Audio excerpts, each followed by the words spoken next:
Welcome to another episode of Life Outside the Box. I'm your host, a.k.a. the director, and today I got a very special guest. It's my man Andrew. What's going on, brother? What's up, man? How you feeling? Good to be here. Thank you for coming. Now, let's get right into it. How long have you been on this sneaker journey, would you say?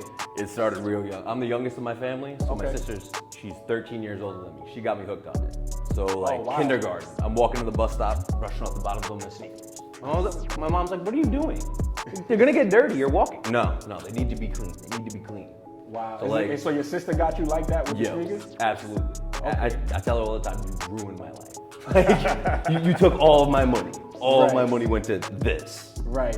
That's crazy. Now, what was the first sneaker? What was that sneaker that you walked to the bus stop, had to brush? Do you remember? I don't remember. All I know they were Nikes. Like Okay. that much I remember, but I don't remember what it was. I don't Right. have any pictures with my feet unless it was like some stupid slides, like Barney slides. Like, no good sneaker pictures from back then. So what was the first sneaker you do remember owning? The first one I went out to buy is like the first like big memory for sneakers for me, really. Like as far as my personal collection. Got a job, went out and bought the Green Bean 5s. Oh, Jordan wow. 5 was like one of my favorites. My friend was telling me about the grapes, so I went out looking for the grapes.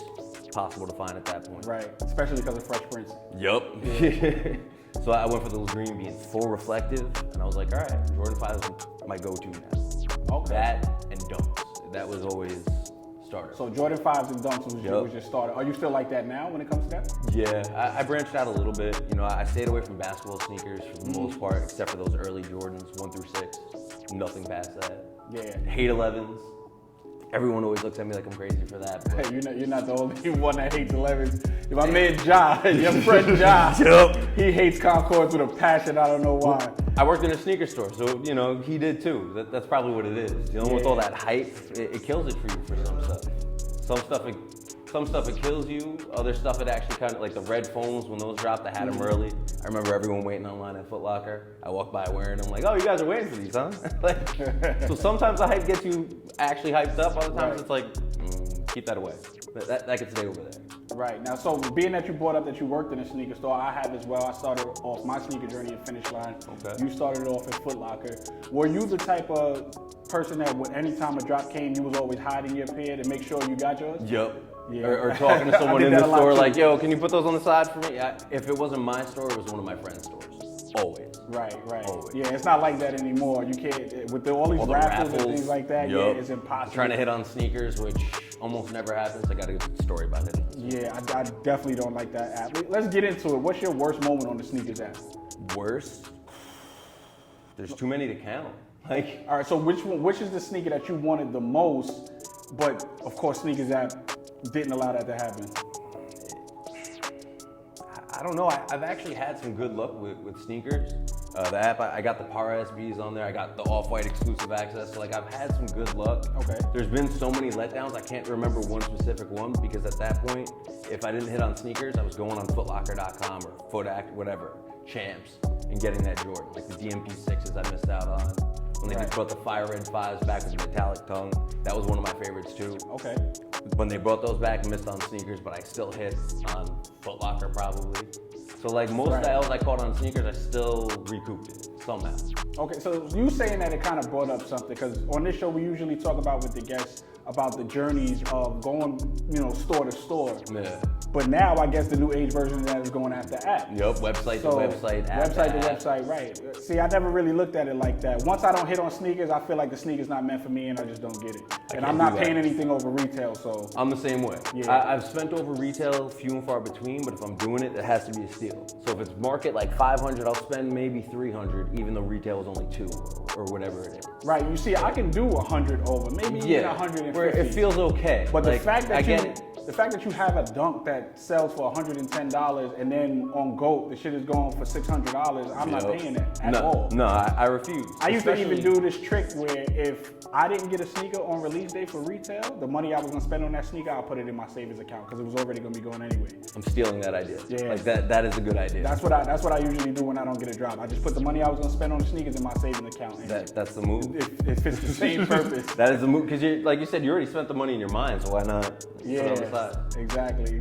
That's a good move. So now, when it comes to your sneaker collection, where do you see the number at? Have you counted? So I used to say it had to be at least 150. I wasn't too sure, and then I moved out. It was a little less. but now I'm probably at like 120, give or take. Like definitely over 100, under 150 though. Okay. So somewhere between there. Now, are you the type of person that you actually give certain sneakers away? Do you sell certain sneakers? I have given away some. I've sold some, but it's usually at a steal. But like 2015, I just bought my brand new car. I sold my second pair of sixes. I had the bread sixes. I had two pairs though. So I sold my dead stock pair for $500, bought car parts. Like, so I'll do it, but only if there's a good reason. I'm not gonna just, oh, this is hype, let me sell it. Like those off-white dunks that I got on sneakers. I thought about some. I was like, you know what? It's cool to have on the side, you know? Yeah, something definitely. To keep. Definitely, especially now that Virgil's gone, you know, Yeah, I don't see anybody getting rid of all. Once that happened, I was like, I'm glad I didn't sell them because I didn't get one of like the better numbers that were selling for a lot. They were only selling for like 300 or so. I'm like, I'd rather have that in the collection than have $300. Like, yeah. It wasn't a Stuff big like enough that is number. important. If it was like 1,000, maybe I would have done it because at that point I was a little messed up. But I hit on those sneakers in the hospital. Oh, I was in the hospital unemployed, but I saw the exclusive access. I was like, get it. I don't care. I got credit. I got credit for this reason. Yeah. These types of emergencies, off-white dunks. Like, that's an emergency. Now that's a real sneakerhead. You know? You calling that an emergency? Yeah. While I'm in a hospital bed. While you're in a I'm hospital like, I bed. need the sneakers. You're right. You know, it's an addiction. Yeah, It really is. At this point, I feel like it's more than an addiction, if there is such a thing. Yeah, no, you're probably right. Yeah. Okay, so now let's get into what you bought here today. The box is definitely something that I'm very unfamiliar with. It's a very detailed-oriented box. So actually, let's tell us what this is here. So this is Mache's his signature sneaker. He's a customizer, but he actually did it his own sneaker. This is the first colorway they did. Okay. They're called the Centralias. Okay. I think it's a city in Pennsylvania. It's all run down. I think it's burning coal underneath it. So all the streets have graffiti on them. That's why the box looks like that. Wow, The sneaker's kind of reflective of it too. All right, so now he's a customizer. Who was he custom for in the past? He's done a lot. He's done LeBron. He's done a lot of different wrestlers. CC Sabathia, I know he's done a few for. Okay. He did like those Iron Man, LeBron 10s. Right. He's done some crazy stuff. Like early Instagram days with the stupid filters all over him. Like he has those types of pictures. Okay. And you used to actually be able to get a sneaker from him if you were a normal person. Now it's basically impossible. So when he came out with the signature sneaker, I'm like, all right, $300 retail.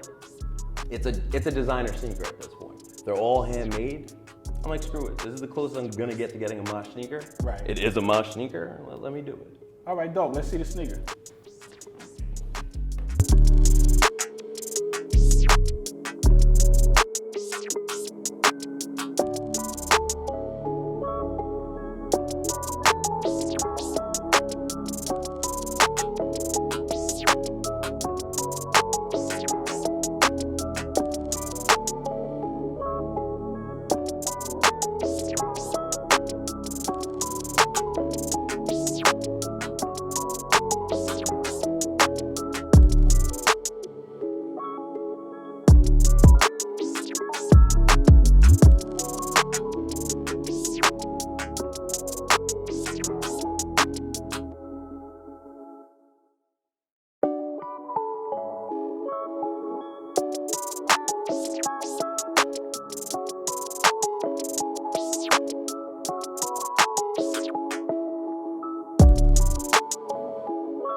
Pretty sick.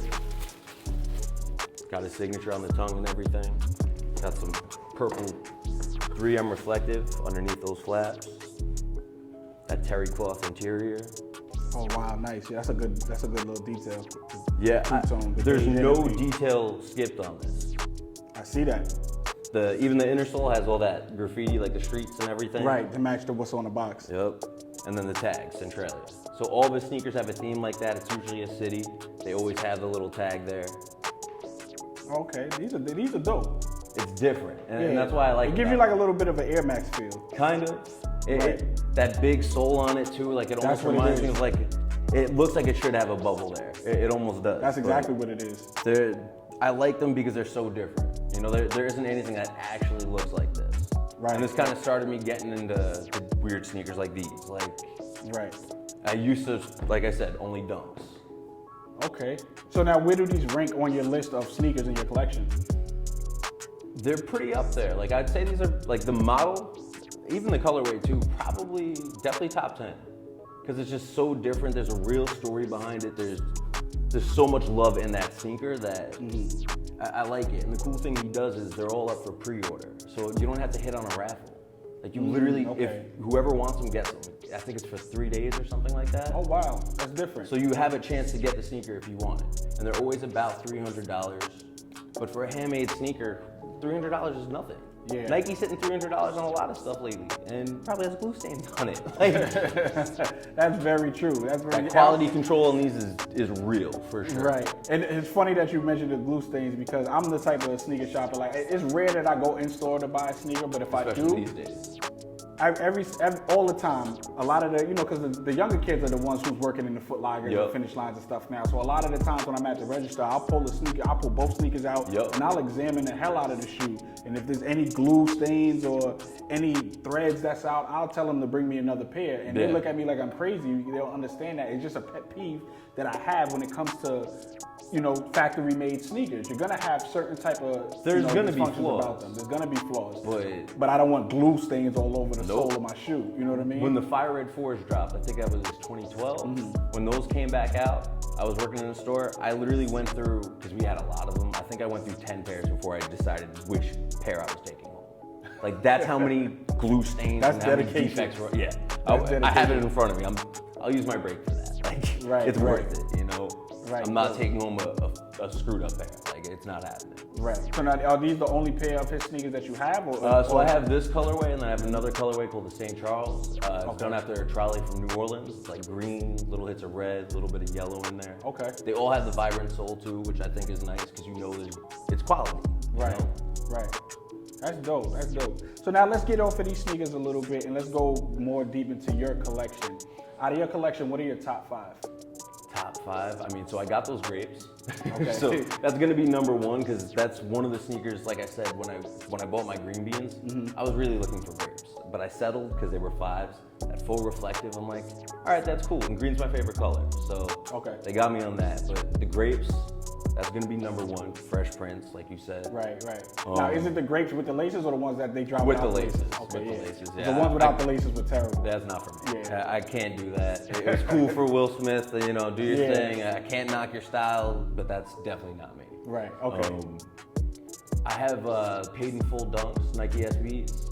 It was a sneaker that wasn't supposed to come out. Yeah. Nike ended up pulling it, I think, about a week before the release because it has like the Gucci print on it. Yeah. But it says SB instead. So that's probably number 2 just because I have a sneaker that never came out. Right. I don't know. I've never really thought about a top 5. So That's why I asked that question. Yeah, a lot of people it is hard. That question. And I know I said top 10 for these, but I'm gonna have to throw them in top 5 for sure because it's in front of me and it is super comfortable and it's different. Anytime I wear them, these or the other colorway, I'm usually getting a few compliments, at least some questions, because you never seen anything like that. Right. These are the first time I've Especially seen the colorway them. too, like with all those different colors on there. Yeah. The light hits that purple reflective, even the 3M in the back, the silver. Yep. Dope. All right. So that's 3. You got 2 more. Maybe I'll put the Bread 6s on there. Okay. Just because, again, that's a sneaker I had doubles of, so clearly I liked it. I don't do that often. Right. And that was the first time I went past Jordan 5. I was like 1 through 5, that's it. Then I saw the 6, I put it on. Stupid comfortable sneaker. Absolutely. I love that sneaker. And that's slowly, like obviously Jordans are basketball sneakers, but the 6s looked more basketball-y to me at least than a 5. Right. So that's kind of got me more into that. And then number 5, I'm gonna go with More Mindy's because that is one of the first SBs I ever went after. Okay. I saw them in like the plexiglass in the store. Right. I was like, those are sick, but they're in plexiglass, so I know I can't afford them. And again, once I started working, I got my own money, I got them, and I have 2 pairs now. All right. That's really dope. That's really dope. Is there anything that you don't have in your collection that you got your eyes on? I mean, there's always something, The OG Penny ones just dropped again, so I was trying to get those. I couldn't find those anywhere though. Didn't have sneakers. Right. There is some stuff, but like I said, I have had some pretty good luck on sneakers. through the app, and I mean, even back in the day, I always knew someone, at least someone that knew someone. So like I have gotten a lot of stuff. Right now, I mean, there's a few newer things I was looking at, like those Concept Air Max ones that dropped. Those were dope. Okay. Definitely a big fan of all three of them. Right. But the problem with those is you can't buy them through like StockX or Go, because the denim's different on all of them. I don't want a straight light denim pair. Right, I need it right. with all that like wash to it, you know, the different colors, the vibrance. Yeah, I Some like of how them that- specific you are with what you talk about with your I sneakers. want my details. Man. Yeah. Like I'm all about the details. Yeah, the detail is important, especially Some of the them- type of sneaker it is. Each Yeah. sneaker has a different level of respect for the detail. Exactly. Some sneakers I buy on a whim just because I'm like, I want to do something different. But there's just something about those Air Max ones that it is different. But an Air Max one is such a classic, you know, silhouette that Yes. it feels fine. Like I'm okay with doing that. I don't usually do wacky colors. Right. With the bandana print, the purple bandana Oh, print love on that it, shit. like. It's Love that sick, shit. but that's another reason why you need to hold it in your hand. Yeah. Some of them don't even have the paisley on it, so it's just like you have a weird stripe of color there. It looks off. The cow print even. Yeah. Like when I get a sneaker, I'm like, okay, I like that detail. Like that purple 3M on that. That's what sold me. Okay. 3M, because again, the Jordan 5. Right. That 3M that's a selling point for me. That's Almost so always. dope. That's so dope. I mean, listen, it's been a pleasure to have you on the Yeah, show. man. Thank you for bringing these here. You taught me something about something I never even seen before. I'm sure a lot of the audience hasn't seen before either. But, you know, I appreciate you for coming here, man. man. Thank you Thanks so for much. having me. Absolutely, anytime. Good shit, man. My name is Extra the Director. This has been Life Outside the Box.